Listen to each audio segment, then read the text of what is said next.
Welcome to the March-April edition of Gameplay Learn, the educational games news podcast. I'm your host, Anwar Andres Lequerica. This episode's stories include games that use crowdsourcing for the greater good, new projects from the Center for Games and Impact at Arizona State, a list of the best reviewed educational games and apps of the past year, a few weird games with educational potential that were showcased at GDC, learning through fandoms, and a startup accelerator focused on educational gaming. We end this episode with our Game of the Month, a meditation game created by Deepak Chopra and NYU's Eric Zimmerman. Special thanks to our partners at Games Learning Society for their guidance on helping build this episode. And thank you for listening. Now for the news. The Center for Games and Impact at Arizona State University partnered with the Clinton Foundation and Microsoft Youth Spark for a 2-day Coding for Impact Jam. Around 1,000 participants coded games that address global challenges, including education, the environment, and climate change. Speaking of coding, teaching computer science in K-12 and community colleges is gaining importance. Mozilla offers a free tool to teach students how to code called Thimble. It's a code editor where students learn how to write their own web pages with side-by-side windows that instantly show the effects of their coding tweaks. Thimble won an award from Common Sense Media this year and features projects for students and user support. Another tool to help students learn how to code is MIT's Scratch. A few months ago, MIT launched a Kickstarter campaign that raised over $70,000 to create Scratch Junior, a version of Scratch aimed at 5 to 7-year-olds. In related news, the Association for Computing Machinery has released a report noting that by 2020, 1 out of every 2 jobs in the STEM fields, science, technology, engineering, mathematics, will be in computing. The report recommends a number of strategies to increase the number of students taking computer science classes, including developing rigorous curriculum and increased efforts to include women and minorities in these classes. To read all of the recommendations from the Association of Computing Machinery report, visit our website. Speaking of increasing efforts to include women and minorities in tech, in the past few months, a series of geek riots have taken place in gaming over the industry's treatment of women, of racial minorities, and of sexual minorities, lesbians, gays, bisexuals, transgenders, intersexuals, asexuals. Let's review some of these events of the past few months. One is the implosion of one of the most expensive game jams in history, mostly thanks to sexist comments. Another episode is Mozilla's CEO resigning over having donated money to an anti-gay campaign. Yet another is Nintendo apologizing after having been called to task for banning same-sex marriage in its game Tomodachi Life. There are efforts to overcome the direct and indirect ways the industry disadvantages its female and minority workers. From projects in K-12, like Little Miss Geek in the UK, to an Atlanta art exhibit showing games designed by women and minorities, to the recent diversity discussion panel at the Games Developers Conference, where Deirdre Squinky Kiai gave an intense and amazing speech on how gender non-conforming gamers are made invisible. Playing games can place us in the shoes of people that are different and make us less prejudiced. There's a bit of research related to this. Bully Pulpit Games is creating a historically based World War II role-playing game called Night Witches, where you play the role of female bomber pilots who fight against fascism and their own army's discrimination against women. Classrooms where every student has a computer or a tablet or a netbook are becoming the standard. Amplify has released a learning tablet full of games. Another company producing learning devices full of games is Fuhu. Apple and Google sell a lot of tablets to schools and have sections of their app stores dedicated to education. The majority of the educational apps sold are game-based learning apps. A number of school districts have started to create digital curriculum that's used district-wide. The curriculum incorporates game-based learning apps. If you want more information on these one-to-one initiatives, Digital Promise has some in-depth profiles of school districts innovating with technology. Visit their site or ours for the links to those posts. One of the leading thinkers in the field of games and learning, James Paul Gee, speaks frequently about how learning happens not only within a game, but also outside of a game. For example, learning happens in World of Warcraft forums when gamers debate how the game's systems and models work. A sort of scientific reasoning involving a hypothesis about the game mechanics, testing out whether that idea is true, then coming to some sort of consensus on the initial hypothesis. Another example of learning outside of the game is when gamers learn graphic design and 3D modeling to create clothes for their characters. Researchers at Games Learning Society like Constance Steinkuhler and Amanda Oshner have done much of this research, analyzing what people learn when they engage with online game communities and fandoms, including game wikis and forums. Crystal Martin, who was at Games Learning Society and is now at Digital Media and Learning at the University of California, Irvine, has actually just released a new study on learning in professional wrestling forums and how participants in these online communities share knowledge and help new participants learn. These online fan communities are examples of social peer-to-peer learning, helping ease fears that media, particularly games, reduce social behavior and connections.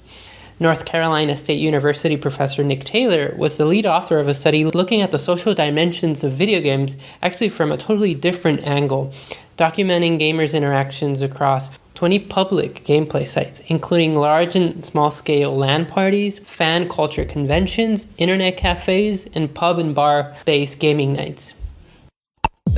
GlassLab is a research center run by the Institute of Play, Electronic Arts, and other partners like Pearson.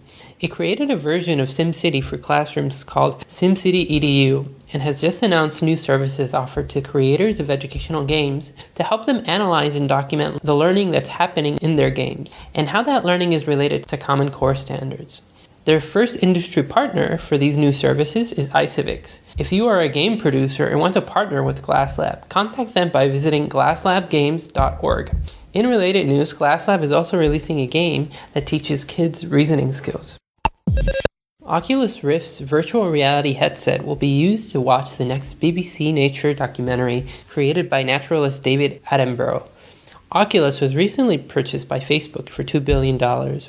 There's a story at GameStop about a disabled elderly woman using Oculus to experience the outdoors again. Someone has also built a model of the Star Trek's USS Voyager that can be explored with Oculus Rift. CoLab is an educational game accelerator created by Zynga and the New School Venture Fund. They have just released a list of their second cohort of educational gaming companies that will co-locate at Zynga's San Francisco headquarters for the accelerator program, which starts in April and runs through July. The companies include Pixowl, the creator of the award-winning game The Sandbox, and Brainquake, a company that develops math games led by Stanford's Keith Devlin. If interested in applying for CoLab's next round, visit playcolab.com. In our last episode, we spoke about a few efforts to teach kids socio-emotional skills, including projects by Games Learning Society. A few more efforts are underway. For example, the Center for Games and Impact at Arizona State is partnering with Eline Media and the Committee for Children to launch a few projects on socio-emotional learning. There are also a number of apps to teach socio-emotional skills to kids with learning disabilities, including those that might arise from autism. There's a game called The Social Express that just won a learning award from Common Sense Media that's focused on social-emotional learning. And there's Jennifer Ann's Group, a nonprofit that holds a yearly contest for video games that address teen dating violence. The deadline for submission to this year's contest is June 1st.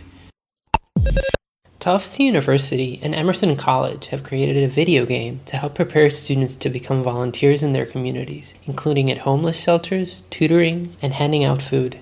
The game takes about 2 hours to complete and can be played in groups of 20. After completing the game, students will get an award that can be used on their LinkedIn accounts. Go to our website to find out more information on the volunteer preparation game. Common Sense Media has released their list of best educational games and apps for 2014. It's a terrific list that includes everything from AAA games like the Civilization V expansion to cool tools like the Google Art Project. Go to our website for the link to the Common Sense Media list of their best reviewed educational games and apps 2014. Speaking of game reviews, the Dutch Society for Simulation in Healthcare has created the quality label for validated games in healthcare, where they review health games and simulations and validate their claims. Gamification is different from games, though they are very related and both very useful. Gamification is the application of game elements and game design techniques to non-game areas, such as business and learning. Wharton professor Kevin Werbach teaches a very popular gamification MOOC on Coursera. Mozilla has developed digital learning badges, and Utopia has a gamification platform for schools. The London Education Games Meetup recently hosted an event on gamification that showcased two classroom gamification platforms, Zoodle and Kahoot. Gamification is also being used to train employees. Check out our site for links to these initiatives related to gamifying learning. The National Science Foundation, in partnership with Science Magazine, has announced the winners of this year's International Science and Engineering Visualization Challenge, which gives awards to producers of exceptional media that conveys and explains scientific research and ideas to the general public.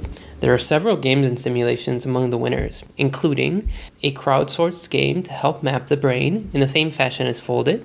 There's a simulation on how the Earth has changed through billions of years, and a game to explore the deep ocean by University of California, San Diego. The Game Developers Conference had a session called the Experimental Games Workshop to showcase weird and alternative games. This year's sessions feature The Cosmos and the Cave, a game about the intersection between sex, spirituality, and video games, Elegy for a Dead World, a game where the player writes stories. There's an ancient Islamic art puzzle game called Ingare, a version of chess played in real time called Speed Chess, a game called Glitch Space that's a first-person shooter that teaches basic programming, and Metrico, a platformer based on infographics. GDC is just one of the many game conferences that have taken place in the past few months. In our next episode, we'll have a lot of stories on what took place at these conferences, including the Games for Change Festival, Digital Media and Learning, the Sandbox Summit, and others. We'll also be on the ground at the Games Learning Society conference in Madison. Crowdsourcing has become a powerful phenomenon and has produced some impressive feats, from Wikipedia to a crowdsourced online map of radiation in Japan after the earthquake. Crowdsourcing is also gaining ground in the gaming field.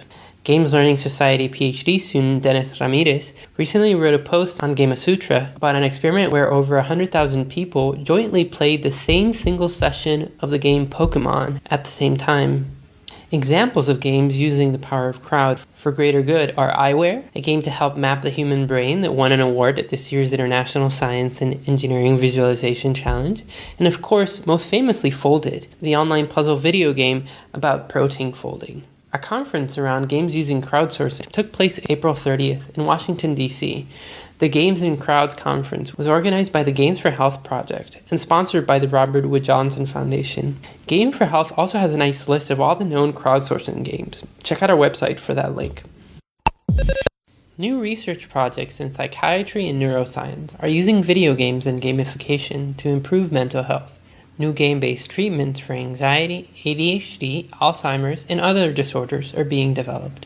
There's a new virtual brain lab at the University of California, San Francisco, headed by Adam Gazzaley, who specializes in combining biofeedback with video games to both probe and train the brain. In related news in this field of games for mental health, a number of apps and games have been released recently to help people meditate and relax. Meditation is increasingly being taught in K-12 and universities. One example is Stanford, which has a 4-credit meditation class. Research shows meditation has all sorts of terrific health benefits, including reducing anxiety, lowering blood pressure, increasing memory, among others. This brings us to our Game of the Month.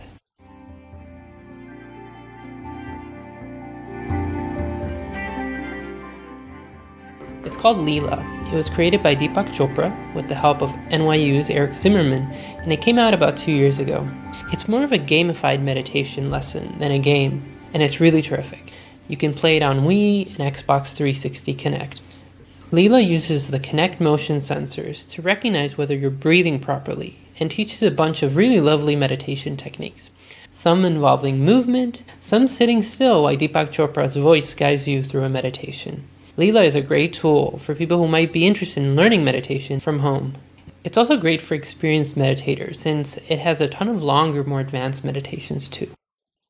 We have come to the end of this episode of Gameplay Learn.